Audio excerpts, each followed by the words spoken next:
Hello guys, it's Fessy here. Today I'm going to share this very nice strategy on step index. All right. Okay, let's get going. Let me find my step index and go into the chart. Okay, it should be on 1 hour's chart because our analysis are made based on a 1 hour's chart. All right, good. You don't do this on lower time frames. If you want to milk the market, you don't do this on lower time frames. It's also actually more riskier on the lower time frames. So this is how we do it. All right, cool. As you can see here, there are these two vertical lines here at the stochastic here, right there. That one I'm moving. I've got that vertical line there in the chart as well. That one there. Okay, what do you notice there? Okay, so what you notice starting with the chart itself. Starting with the chart itself, you see that the market made its low there. It made a lower low from the previous point. All right, good. It made a lower low from the previous point. Good. And then if you go back again, there are more points which have been resistant in that zone. Yeah, not just to prove that because that will be a very rough result. So now we have to take our indicator and that the stochastic, né? Yeah, just to filter it out. All right, so look at our stochastic. I'm having that line of resistance there, that horizontal line. Yeah, it actually touched in the previous highs. That's where I put it, the previous highs, and you put it above the highest, not connecting to some of the lower ones. You connect only to the highest, and then you connect again to the lowest. All right, all together you connect to the lowest, so that when the market comes up to that point whereby it is oversold on your RSI, ne?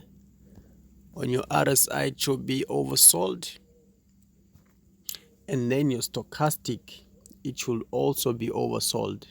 Okay, so now I use the RSI to find that, okay, now the market is oversold, and as you can see here, it's making a rejection at that blue line. I also put it as a zone of resistance. Okay, good. It is a zone of resistance because if you look here, all right, well, I was supposed to put my two lines there because I'm saying within that zone is resistance, nah, from this point here. All right, from that point here there is resistance because of these four candlesticks here. You see that there is the black candlestick formed first there, and then follows the white one. It's engulfing that black one, and there comes the doji, another doji, and there the market takes off.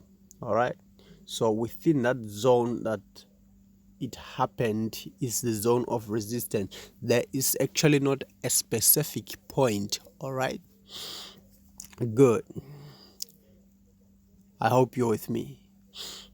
We are now back at this point of entry. So I actually told you how I found this resistance in the market. Okay, now I actually waited for the market to be oversold by this point here. It is oversold now. here it is oversold. When it came there, I look at my RSI, it was oversold. Okay, now from looking at your RSI and it's oversold, you go again to your stochastic. Where is your stochastic? You wait for a crossover. There was already a crossover by this point here, all right, because there was a minor turn there. There was a minor turn. The market was about to go up, but it went up down again, all right. And as you can see here,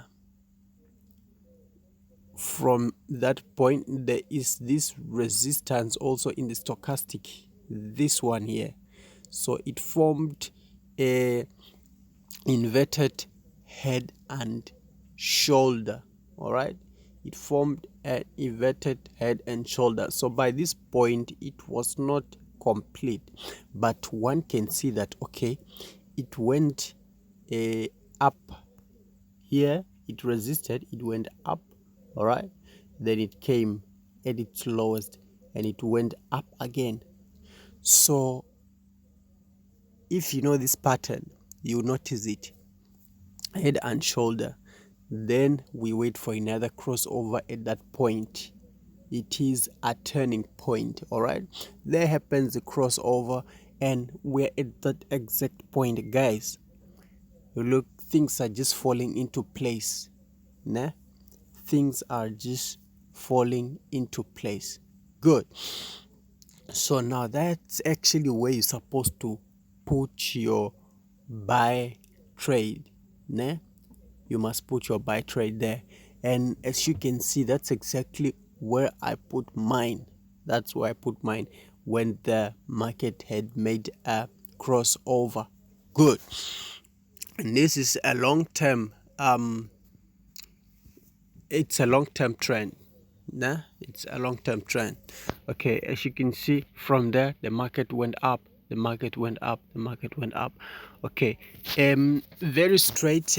One could have stopped my battery.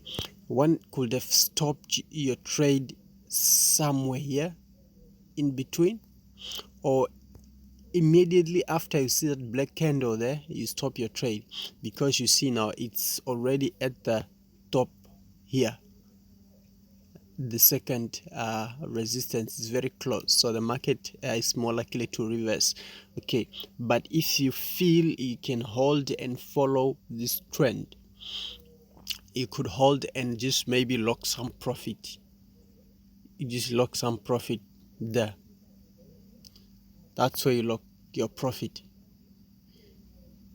You lock that profit and then you leave it, you let it go.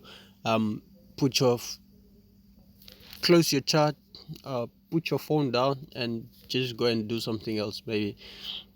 Yeah, but not really.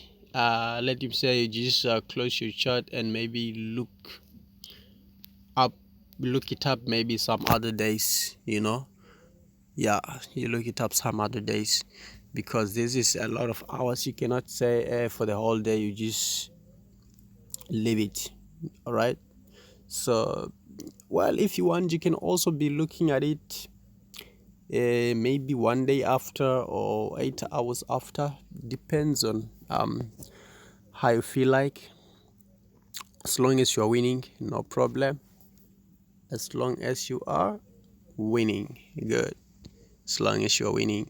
And guys, this strategy is very simple, as you can see here. Okay, well, don't mind these two lines in my chart. It's just a 50 and 100 moving average, which I'm actually not going to discuss with you right now. Maybe if you want to know what I'm using those ones for, just drop it down in the comments below and I'll make another video based on that. Thank you very much. If you made it up to the end of this video, I thank you. And well, don't forget, just click down in the comments below, and any question, guys, I'll answer it. One other thing, ring the bell for the notifications. Yeah.